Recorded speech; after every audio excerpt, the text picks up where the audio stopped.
Welcome to KissFAQ Song Stories. In this series, we'll focus on the histories of some of Kiss's best and least known songs. In this episode, Charisma, originally released on Kiss's Dynasty album in 1979.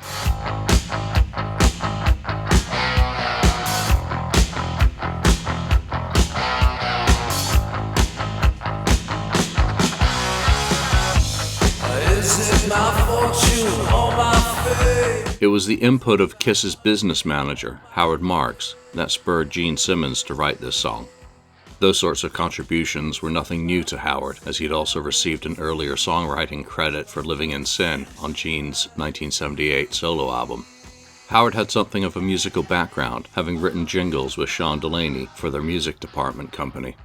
It was this background that gave birth to the song.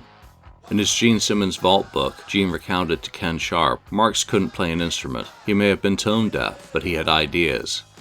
He went on to recount another story about Howard scribbling down ideas around the word charisma on a piece of paper, leading to a conversation about the word with Gene. Gene detailed on his website, he jotted down a few lines I liked, what is ma, charisma, and so on. I wrote the song around a few of his lines. It was that in turn which led to the central rhyme of the song, What Is My Charisma, from which the melody flowed quickly and was soon followed by lyrics that Gene felt were almost a conversation with himself. It was almost a reinterpretation by Gene of the earlier Do You Love Me? Gene first demoed the song in late 1978, and it was among the song ideas that he presented to Kiss when they reconvened for their first studio album in 2 years in early 1979. Needless to say, that means that Anton Fig performed the drums on the studio recording in place of Peter Criss.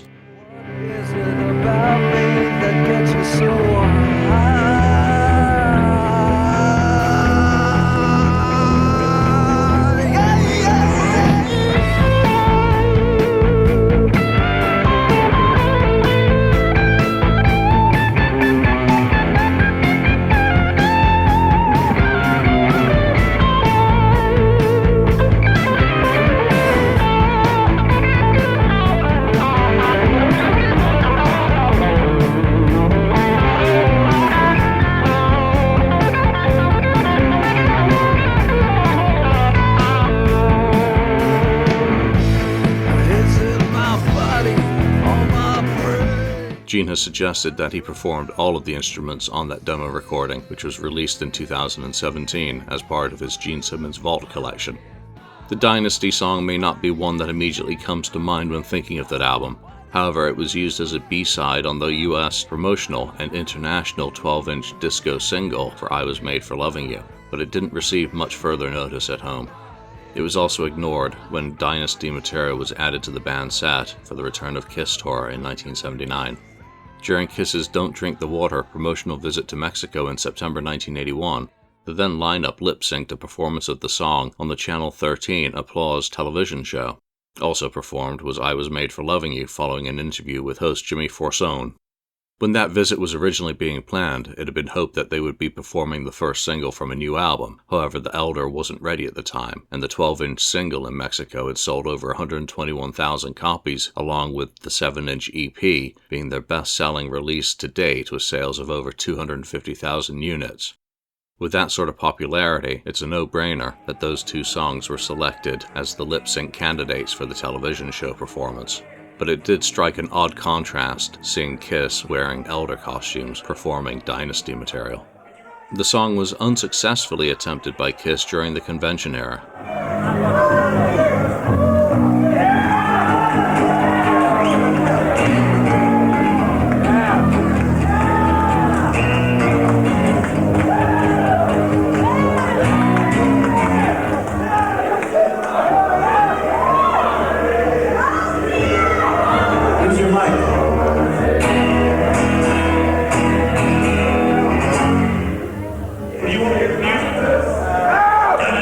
But Charisma would become a regular song performed by the Gene Simmons Band during their all-too-short solo run in 2017 and 2018. Charisma!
is my charisma? What is it I've got? What is it about me that gets me so high? Yeah! Regardless, it is the beginnings of this song which provide more interest to fans. Charisma was loosely based on a similar pattern on the pre-Wicked Lester song Simple Type, with, as Gene described in Behind the Mask, his touch of his riff in Black Diamond added to the mix. Simple Type had been one of the first songs Gene worked on with William Brooke Ostrander when he formulated the idea to put together a band to play his songs. Book recalled in Behind the Mask that it was one of 3 songs recorded as a 2-track demo very early during the Wicked Lester recording project that followed. Gene recalled in Behind the Mask that it started off as more of a poem that explored what would now be described as toxic masculinity. Simply put, that character had a proclivity towards choosing violence as the solution.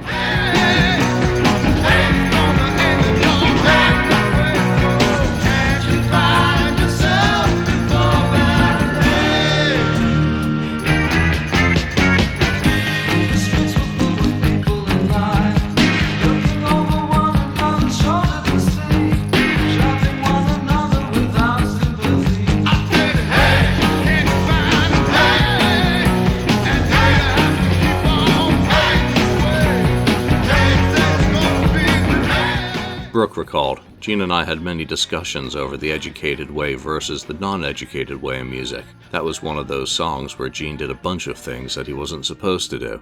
That was one of the first times I had to rethink my premise of music education.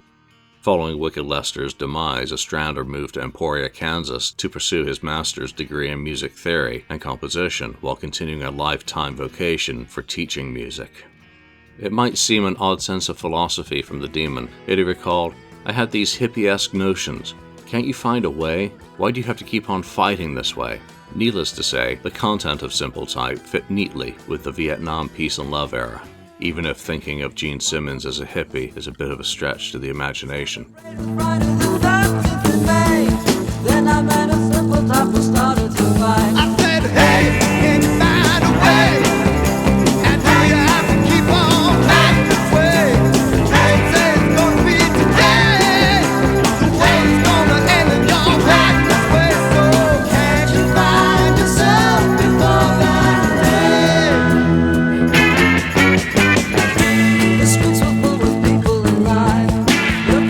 Simple Type was among the songs performed live by Rainbow during their transition to Wicked Lester at their first gig. It was also captured among the band's catalog of songs to date on an acoustic reel recorded in August 1971. In the studio sessions that followed over the next year or so, there were several versions captured, and the song is one of a handful on which Gene and Paul traded off lead vocals. Gene handled the verses while Paul sang the choruses. A common version segues directly into She on one of the track sequences. Another mix features the song as a standalone with simple studio fade-out. On none of the various circulating versions does there appear to be the wholesale replacement of Stephen Coronel's guitar solos by Ronnie Lee Jack. That makes the recording something of an outlier in the extensive Wicked Lester back catalog, assorted mixes and song versions.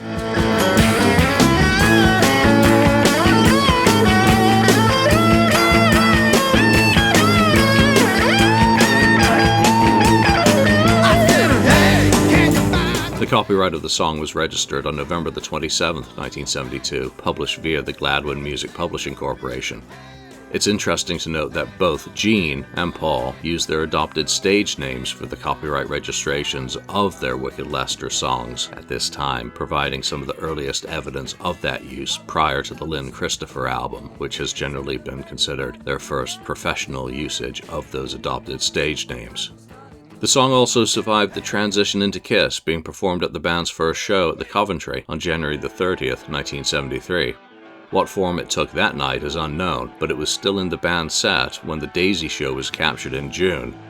However, by that time it barely resembles the original version and has become a 7-minute extended jam with much screaming. Not surprisingly, as the amount of new material in Kiss's catalog increased during 1973, the song found its way falling out of contention, particularly when Gene and Paul had to scrape the bottom of the barrel to resuscitate all the material in 1974 and 1975 Kiss recording sessions.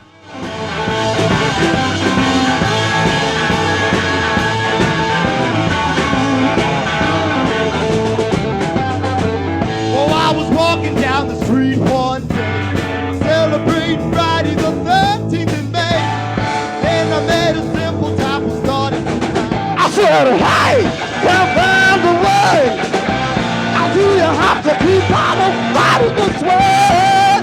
Some say it's gonna lead today. Hey, it's gonna end your body this way. Can't you find yourself about that day?